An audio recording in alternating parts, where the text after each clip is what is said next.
Okay, आज इस video में हम डिस्कस करने वाले हैं एक इम्पोर्टेंट टॉपिक की जो आपके 12th बोर्ड के लिए बहुत ज़्यादा इम्पोर्टेंट है और वो है अनंत लंबाई के सीधे तार के लिए चुंबकीय क्षेत्र का डेरिवेशन। आपको डेराइव करना है वो, और कैसे करना है मैं आपको बहुत इजी वे में बताऊंगी। और ये एम्पियर के परिपथीय लॉ से करना है आपको, ठीक है। एम्पियर का परिपथीय नियम आपने पढ़ा होगा, है ना, तो उसी की हेल्प से आपको ये करना है। एम्पियर का परिपथीय नियम एक बार थोड़ा सा रिकॉल कर लेते हैं। हमें पता है कि किसी भी बंद पृष्ठ से, जैसे सपोज करते हैं आपके पास कोई बंद पृष्ठ है, इस पृष्ठ से होकर गुजरने वाला जो चुंबकीय क्षेत्र होता है ये है P। किसी भी बंद पृष्ठ से होकर गुजरने वाले चुंबकीय क्षेत्र B का जो रेखीय समाकलन होता है, रेखीय समाकलन ऐसा मतलब रेखीय जो समाकलन होता है वो उसमें प्रवाहित कुल धारा का, उसमें जो प्रवाहित होती है धारा, सपोज करते हैं इसमें I धारा है, उसका म्यू0 गुना होता है, म्यू0 I, ये होता है एम्पियर का परिपथीय नियम। तो इसी की हेल्प से आपको ये सॉल्व करना है, ठीक है। सपोज आपके पास ये एक लंबा तार है जिसमें I धारा प्रवाहित हो रही है। अब तार के पॉइंट O से R डिस्टेंस पे कोई पॉइंट है P जिस पे आपको चुंबकीय क्षेत्र B निकालना है, ठीक है। और वो भी एम्पियर के परिपथीय नियम का यूज। लंबे तार में I एम्पियर धारा प्रवाहित है,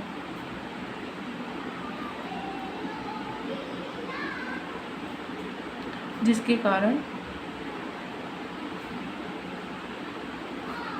तार में एम्पियर धारा प्रवाहित है, जिसके कारण तार के चारों ओर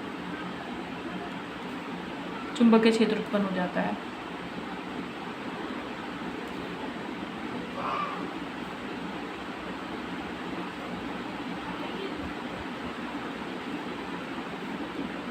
बिंदु O से R दूरी पर स्थित बिंदु P पर उत्पन्न चुंबकीय क्षेत्र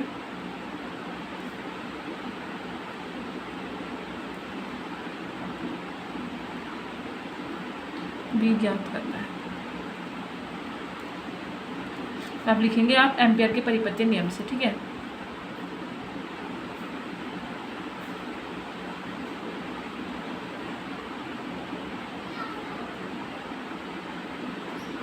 हमें पता है चुंबकीय क्षेत्र B का जो रेखीय समाकलन होता है वो भी किसी भी पृष्ठ से घिरी हुई जो धारा होती है I, उसका म्यू0 गुना होता है, म्यू0 I। ये इक्वेशन हो गई आपकी फर्स्ट। अब हम इसको लेके चलेंगे इधर वाले पार्ट को, B vector dot del l vector. जब हम ये हटाते हैं डॉट मतलब डॉट प्रोडक्ट हटाते हैं तो आपके पास आ जाता है B del l cos theta. अब थीटा है नहीं तो थीटा को हम 0 एज्यूम करेंगे। आपकी इक्वेशन हो जाएगी B डॉट डेल एल के इक्वल, B बाहर, यहाँ पर डेल एल रखिए।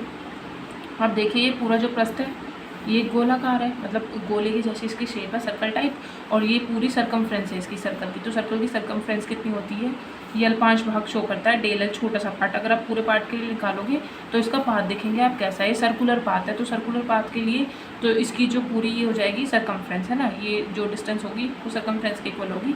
तो आप लिख देना कि जो डेल एल हो जाएगी वो आ जाएगी 2πr के इक्वल, क्योंकि यहाँ से यहाँ तक की डिस्टेंस रेट r ले रखी है आपने।